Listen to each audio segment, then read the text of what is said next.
Bien, ahora sí. Mateo, capítulo 18, del 1 al 5. El título en la Reina Valera dice: ¿Quién es el mayor? Leamos, dice: En aquel tiempo los discípulos vinieron a Jesús diciendo: ¿Quién es el mayor en el reino de los cielos? Y llamando Jesús a un niño, lo puso en medio de ellos, y dijo: De cierto os digo que si no os volvéis y os hacéis como niños, no entraréis en el reino de los cielos. Así que cualquiera que se humille como este niño, ese es el mayor en el reino de los cielos. Y cualquiera que reciba en mi nombre a un niño como este, a mí me recibe. Amén. Bueno, continuando, ¿no?, con esto que estamos viendo en el Evangelio de Mateo, la semana pasada vimos, fue una enseñanza más corta de lo normal, ¿no? Duró apenas 24 minutos, pero bueno, metimos estos dos temas, que fue el anuncio nuevamente de la muerte de Jesús, y también vimos que la reacción, la diferencia con los otros anuncios fue que la reacción de los discípulos, ¿no? Que esta vez reaccionaron, dice, con tristeza, como que estaban entendiendo de que verdaderamente esto iba a pasar. Y el segundo tema fue el pago del impuesto para el templo.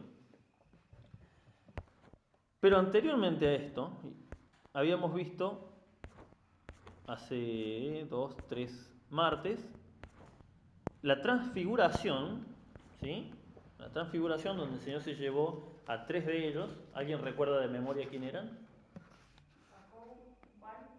Muy bien, un 10 se sacó el hermano. Juan, Jacobo y Pedro, exactamente. Se llevó esos 3 y habían quedado los otros 9 abajo, tratando de echar un demonio de una persona lunática, ¿se acuerdan? Y cuando el Señor baja con los otros 3, los reprende a estos 9. Esto es importante, ya vamos a ver por qué. Porque este pasaje, o esta pregunta que le hacen, puede que llegue a ser el resultado de lo que ellos vienen viviendo en este tiempo. Ya vamos a ver el porqué. Versículo 1 dice: En aquel tiempo los discípulos vinieron a Jesús diciendo: ¿Quién es el mayor en el reino de los cielos? Hay varios temas con esta pregunta, ¿no? Porque vemos que en otra ocasión la madre de uno de los discípulos, de 2 de los discípulos, le vino a pedir al Señor Jesús que quería que cuando el Señor venga en su reino, dice, que se siente uno a la derecha y el otro a la izquierda, ¿no? Todo lo que ellos pensaban era que el Señor iba a implementar su reino humano, terrenal en ese momento. Así que todas las preguntas apuntan a lo terrenal en ellos. Cuando ellos hablan del reino de los cielos, ellos no es que están entendiendo cuando se vayan al cielo. Ellos le están poniendo de título el reino de los cielos al reinado de Cristo en la tierra. ¿Sí? Ellos no están entendiendo, todavía no entendían, no tenían idea a qué se refería el reino de los cielos. El reino de los cielos implementado en la tierra básicamente es lo que hoy está viviendo la iglesia. ¿Sí? Eso es el reino de los cielos en la tierra por el momento. Pero ellos no estaban entendiendo eso, obviamente no lo iban a entender hasta el libro de Hechos, en Pentecostés recién iban a entender de qué se trataba la obra de Cristo. Así que esta pregunta nace en parte no quiero decir ignorancia porque no es que lo ignoraban a propósito, sino que simplemente no lo entendían todavía, no lo conocían. Y nace también de algo entre ellos. Fíjense que dice en aquel tiempo. Dice, vieron que dice a la semana siguiente o tiempo después, pero dice en aquel tiempo. No se sabe si fue, es como media ambigua la frase, en aquel tiempo. En aquel tiempo, mientras estaba pasando lo que leímos anteriormente. A lo mejor fue en el medio de los acontecimientos que vimos, a lo mejor fue inmediatamente después de lo que ya leímos, pero dice en aquel tiempo, mientras pasaban esas cosas, ¿sí? Eso que estuvimos leyendo en esta última enseñanza, ellos vinieron y le hicieron esta pregunta. Y es muy interesante porque acá en la Reina Valera dice: ¿Quién es el mayor en el reino de los cielos? ¿No? En aquel tiempo los discípulos vinieron a Jesús diciendo: ¿Quién es el mayor en el reino de los cielos? Obviamente le estaban preguntando quién de ellos podría ser catalogado como un superior a otro, ¿no? En el reino que ellos entendían que el Señor iba a hacer en la tierra.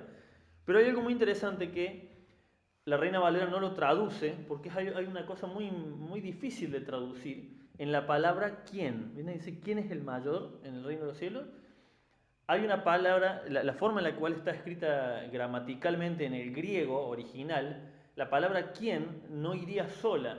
La palabra en realidad sería entonces quién. Es un quién refiriéndose a algo anterior, como que se estaba hablando de algo, nada más que bueno, como no está esa palabra exacta en el griego, la Reina Valera no lo traduce. De hecho, la mayoría de las versiones no lo traducen, no ponen entonces quién o quién entonces. Pero los eruditos bíblicos, los que entienden del griego, ¿no? Es un tema bastante complicado, de hecho no es que yo lo entienda, es porque lo leí, por eso se lo estoy explicando, ellos afirman de que en realidad la palabra es ¿quién entonces? O entonces ¿quién? Porque estaban refiriéndose en aquel tiempo a esos eventos que habían pasado anteriormente. Basado en esto que vivimos, ¿quién de nosotros sería el mayor? ¿Sí? ¿Por qué? ¿A qué viene esta pregunta? La frase correcta sería, entonces, ¿quién es el mayor en el reino de los cielos? ¿Por qué viene esta pregunta? Porque recordemos que Jesús se transfiguró solamente en frente de tres de ellos, ¿sí? Juan, Jacobo y Pedro. Cuando baja a los otros 9, ¿qué les recriminó? La falta de fe, ¿sí? Lo último que vimos la semana pasada fue que el Señor le pagó los impuestos a Pedro, lo cual es loco para la mente humana. Imagínense un rey pagándole los impuestos a sus discípulos, a sus súbditos. No existe, no existe eso. ¿Cuándo vas a ver que pase una cosa así? No pasa eso, ¿no? El mismo Señor Jesús le paga los impuestos a Pedro. Y otra cosa más, entre ellos, recuerdan que fue Pedro, Juan y Jacobo, Juan, ¿cómo era conocido? Como el discípulo amado. ¿Por qué? Porque él estaba muy apegado al Señor Jesús. ¿Sí? Era como un hermano menor para el Señor Jesús. Estaba todo el tiempo con él. Vemos que dice que Juan se recargaba sobre Jesús, o sea, como que se apoyaba con confianza, ¿no? Cosa que ningún otro hacía. Y es más, en el momento de la muerte, fíjense la relación que tenían el Señor Jesús con Juan, que en el momento antes de la muerte Jesús, cuando María está enfrente de la cruz, está yo, obviamente me imagino yo llorando, Jesús le dice, mujer, ese es tu hijo, ¿sí? Hijo, esa es tu madre, le dice. O sea, como dándole un consuelo a María, perdés un hijo, pero yo acá te dejo otro hijo. Ella ya tenía otros hijos, dice la palabra que tenía 7 hijos. Sin embargo, no estaba ninguno ahí. Estaba Juan, más que un hermano. Entonces, ¿qué es lo que seguramente había en la cabeza de los discípulos? Esta pregunta a lo mejor surgió por un supuesto favoritismo de parte de Jesús. ¿Sí? A lo mejor ellos empezaban a preguntarse como que veo que estás muy con Juan, muy con Pedro y los otros.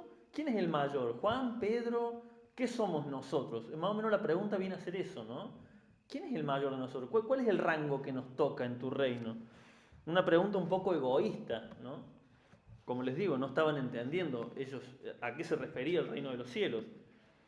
Pero Dios no tiene favoritos, eso seguramente es lo que cruzaba en la cabeza de ellos. Dios no tiene favoritos, simplemente trata más con los que más tratan con Él. ¿Quién fue el que se animó a bajarse de la barca y caminar sobre el agua? Pedro. ¿Quién es el que estaba íntimamente todo el tiempo al lado del Señor? ¿Quién fue el único discípulo que estuvo hasta el final al lado de la cruz? Juan. Entonces era lógico que el Señor tuviera otro trato con los que más trabajaban para la obra. ¿Sí? Lo mismo pasa en el Nuevo Testamento. Todos los 11 discípulos que quedan vivos, todos están presentes. Sin embargo, ¿cuál es el apóstol más importante del Nuevo Testamento? Pablo. Y todo el Nuevo Testamento es Pablo. ¿Por qué? Porque el Señor está más con quien más quiere estar con Él. ¿Se entiende? Mientras más uno le consagra su vida a Dios, Dios más te da atención a vos. Eso es lo que pasa. No es que había un favoritismo, es que en realidad lo que había era un poco de frialdad o interés humano de parte de los otros. Hebreos 11:6 dice sin fe es imposible agradar a Dios. Sin fe no podemos agradar a Dios. ¿Sí? No dice sin leer la Biblia, que es bueno leer la Biblia. No dice sin orar, que es muy necesario orar. Pero dice sin fe. Y vemos que había una diferencia entre la fe que tenía Pedro y la fe que tenía Tomás, por ejemplo, ¿no? Había una diferencia. Entonces, no, el Señor no tiene favoritos. A veces vemos, decir, che, pero ¿cómo puede ser que el Señor siempre trata con este hermano de esta forma? Y veo que Él siempre está sirviendo y está todo, y el pastor parece que lo tiene de favorito. No, a lo mejor el pastor simplemente trata mucho con un hermano porque es un hermano que precisamente está siempre atento a las necesidades del pastor, por ejemplo, o una hermana, ¿no? Versículo 2 dice, y llamando Jesús a un niño, esta es la forma del Señor de responderles, ¿no? Y llamando Jesús a un niño, lo puso en medio de ellos. Jesús siempre tomaba un ejemplo de alguna cosa mundana o secular, como por ejemplo la siembra. Para ellos era muy normal el tema de la siembra y la cosecha. Entonces, ¿de qué les iba a hablar? De la siembra y la cosecha, algo que ellos veían todos los días. Del trigo, recuerdan que les habla de la espiga de trigo. De la pesca, ¿qué era Pedro? Pescador. ¿De qué les iba a hablar? De lo que ellos conocían, no les iba a hablar de un tema avanzado para ellos. Daba el ejemplo con la pesca. Les daba el ejemplo con una cosa muy normal del mundo, que es las bodas. ¿Sí? Siempre existieron, seguirán existiendo, es algo normal en todas las culturas. Entonces les ponía un ejemplo con respecto a una boda. Y en este caso les puso un ejemplo con algo muy común, que siempre existió y seguirá existiendo, que son los niños, ¿no? Pero hay que entender también el contexto histórico. Los niños, escuchen esto, los niños, los ancianos, las mujeres y los enfermos eran lo más despreciado o menospreciado en el mundo antiguo. Vemos que hoy hay mucha atención hacia el cuidado de los niños, ¿no? Vemos que hoy, a veces cuando vemos a un nene en la calle pidiendo, a veces se nos parte el alma realmente, ¿no? Nos duele ver una cosa así. Bueno, el mundo antiguo era un lugar muy cruel, no era un lugar para cualquiera. Y siempre se dice, si eras niño, anciano, enfermo o mujer, la tenías muy duro en el mundo antiguo. En el mundo antiguo solo servían los hombres que trabajaban. Porque si eras un hombre enfermo, tampoco servías. Si eras un hombre anciano, no servías. Si eras un hombre inválido, no servías. Lo único que les servía, lo único que les importaba, era el que trabajaba. Si eras un hombre vago, un holgazán, tampoco servías para la sociedad. Lo único que servía para la sociedad antigua era el hombre que trabajaba. Esa era la mentalidad que había, ¿no? Me da gracia cuando hoy en día hablan de machismo. No tienen ni idea de lo que es el machismo. Esto era terrible. Eso era el menosprecio hacia la mujer, hacia los niños. Los niños eran un cero a la izquierda. Nosotros los amamos a nuestros hijos. Sin embargo, en el mundo antiguo, como había muchas veces tantas enfermedades, tantas cosas normales, tenían hijos como conejos, tenían 10, 15 hijos porque la mayoría morían antes de llegar a los 15 años. ¿Sabían eso? ¿No sabían eso? En el mundo antiguo, la mayoría de los niños morían. Porque había muchas enfermedades, porque no había la conciencia de higiene que hay hoy en día. ¿Sí?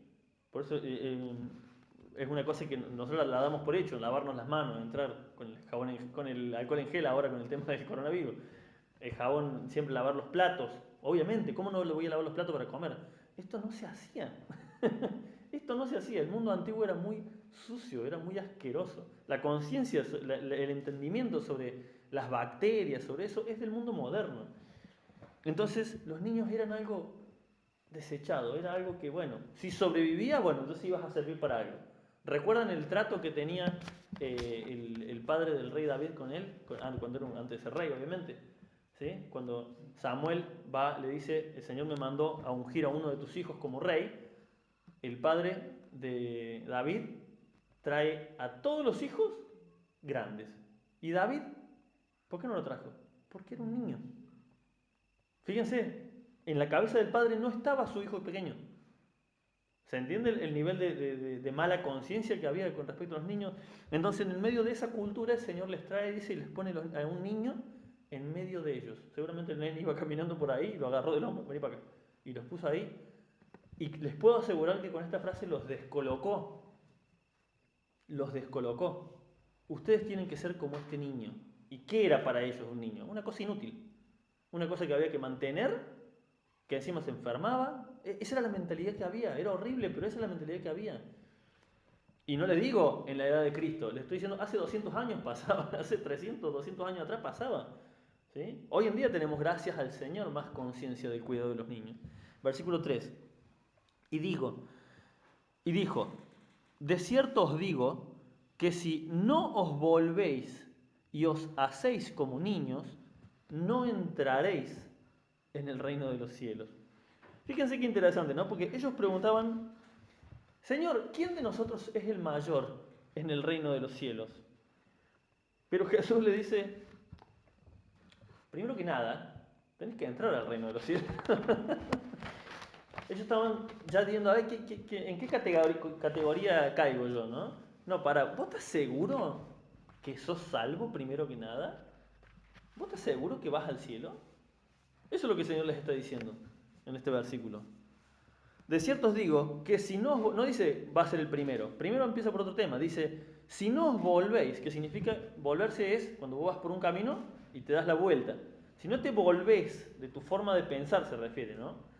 Y te convertís en un niño en la forma de pensar, ni siquiera vas a pisar el reino de los cielos. Una vez que estés en el reino de los cielos hablamos de en qué orden vas. Pero vos ni siquiera vas a pisar los reinos de los cielos si no te volvés como un niño. ¿Y a qué se refería? ¿Cuáles son las características más comunes que tiene un niño? Al menos un niño pequeño, ¿no? No me refiero, a veces nosotros le llamamos un niño a un nene de 12 años, pero un nene de 12 años ya antes era considerado ya un muchacho, ¿no? No, estamos hablando de niños de la edad de 4, 5 años, en una familia bien, normal, tranquilo, ¿no? Nada fuera de lo común. Un niño normal, de 4, 5 años, un niño que al menos es amado en su familia, por lo menos, ¿no? ¿Cuál es la característica más comunes de este niño? Primero que nada, que confía ciegamente en sus padres. ¿Mm? Si yo a Bruno le digo, está arriba de una parte alta, y le digo, tírate, él se tira. ¿Por qué? Porque confía en mí, que lo voy a agarrar. ¿Sí? ¿Y qué pasa si yo le digo a mis hijos, les digo, mañana les voy a comprar una bicicleta a cada uno? Una bicicleta nueva. Me lo van a creer. ¿Y qué va a pasar si mañana yo no les traigo la bicicleta? Ellos van a estar esperando así la bicicleta. ¿Y la bicicleta? ¿Y la bicicleta? ¿No? Hace unos días, unas semanas atrás, empecé, como gracias a Dios estaba trabajando un poquito bien, les empecé a dar un poquitito, no mucho, un poquitito de plata todos los días a los chicos. Les digo, ustedes tomen y vayan guardando de a poquito. Así van ahorrando y se compran cositas. Y estos un par de días que nos tocó bastante flojo, que no se trabajó nada, y me tocó decirle el sábado pasado, ¿tenés 100 pesos? Le dije que le iba a dar. ¿Tenés los 100 pesitos? Me dice la Elena. Mi amor, no trabajé hoy día, disculpa, trabajé muy poquito. El domingo. ¿Hoy tenés los 100 pesitos? Yo les prometí que les iba a dar todos los días. ¿Qué creen los niños? Que le vas a dar todos los días porque ellos confían plenamente en su padre. Esa es una característica muy importante del niño. Imagínense Dios, que si Él promete algo, lo cumple. Por eso es muy interesante la historia de Abraham, porque Dios le prometió a Abraham, cuando tenía como 90 años, que iba a ser papá. Y luego, cuando ya tenía como 95, 97, le volvió a afirmar que iba a ser papá y le dice, y no vas a ser papá de cualquier mujer, vas a ser papá de un bebé que te va a dar Sara. O sea, vos con 100 años y tu esposa con 90 años, que por cierto, tu mujer es estéril, vas a ser papá. Y dice, y Abraham le creyó a Dios y le fue contado por justicia. ¿Por qué? Porque creyó como un niño le cree a su padre. Mi padre me prometió que me iba a dar esto, yo lo creo hasta el final. Esa es la actitud que tiene un niño y esa es la actitud que tenemos que tener. Creer ciegamente en la palabra de Dios. Por más de que esta semana haya sido escueta, haya sido corta, pero si el Señor promete que si somos fieles a Él, Él nos va a recompensar, entonces confiemos plenamente con los ojos cerrados, como el niño. Abramos los brazos y nos tiremos nomás porque el Señor nos va a agarrar. ¿Sí? Porque Él lo prometió. ¿Se entiende? Esa es una cualidad muy interesante de los niños. Otra cualidad por la cual el Señor seguramente les dice que sean como niños, que se vuelvan, que se conviertan como niños, es decir, que se vuelvan de su forma de ser, de su forma adulta de ser, y vuelvan a ser como niños. ¿Sí? Uno, en confiar plenamente en el Padre. Otra característica que tienen los niños es la predisposición constante, o sea, todo el tiempo, a aprender y a perdonar. ¿Notaron eso los niños? El cerebro de los niños es como una esponja. Todo aprenden. Todo el tiempo. Cada palabra, por eso tenés que tener cuidado hasta con qué expresiones usar, porque después ellos la repiten.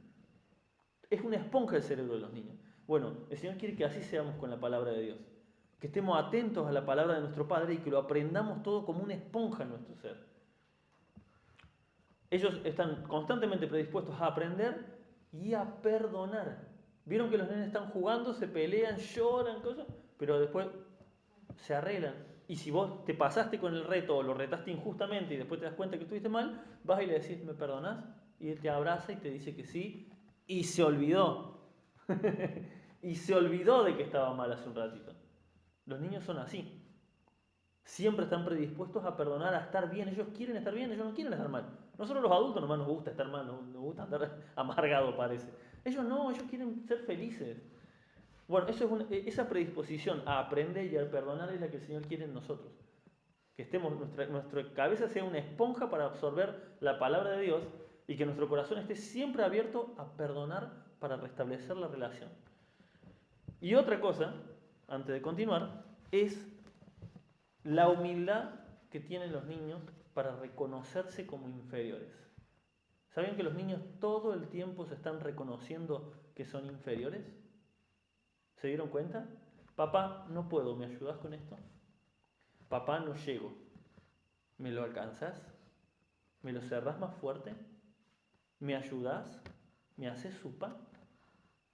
Esas características, ¿qué está diciendo el niño? No puedo, se está reconociendo que no puede. Y no le da vergüenza, no se siente humillado.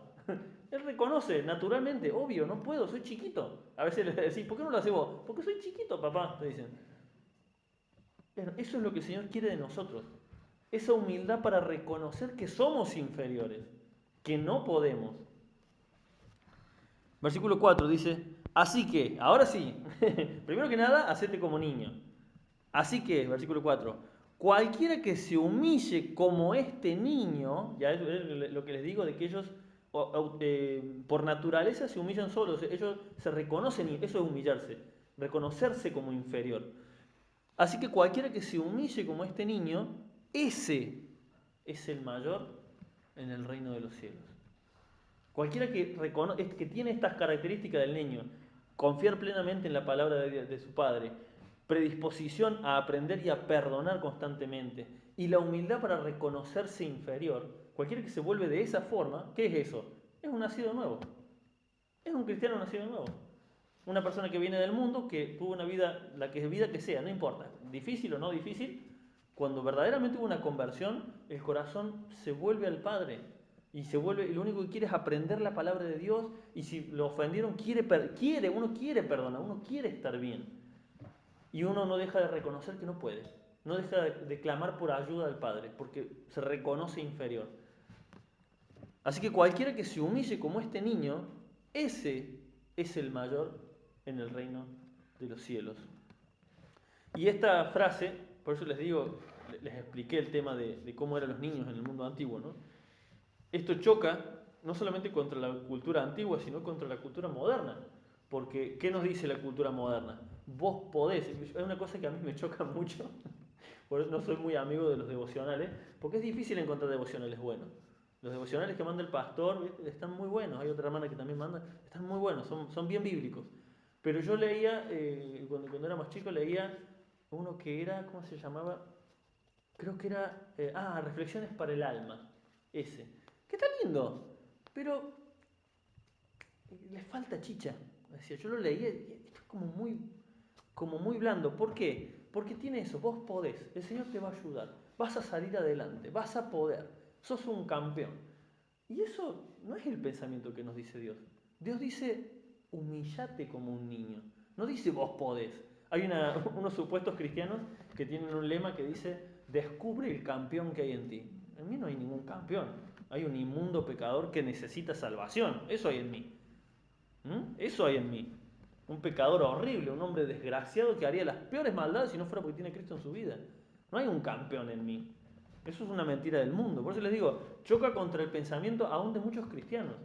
Ese pensamiento positivo de vamos a salir adelante. ¿Y si Dios no quiere que salgamos adelante? Yo confío en Dios, de que espero, anhelo de que, supongamos, la economía argentina mejore. ¿Y si no mejora, qué vamos a hacer? ¿Vamos a dejar de creer en Dios?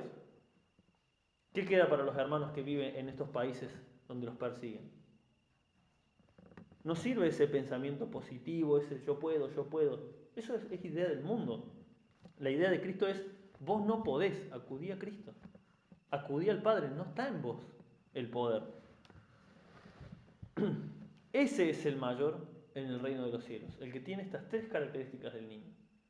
El que se vuelve como un niño, ese va a ser mayor en el reino de los cielos.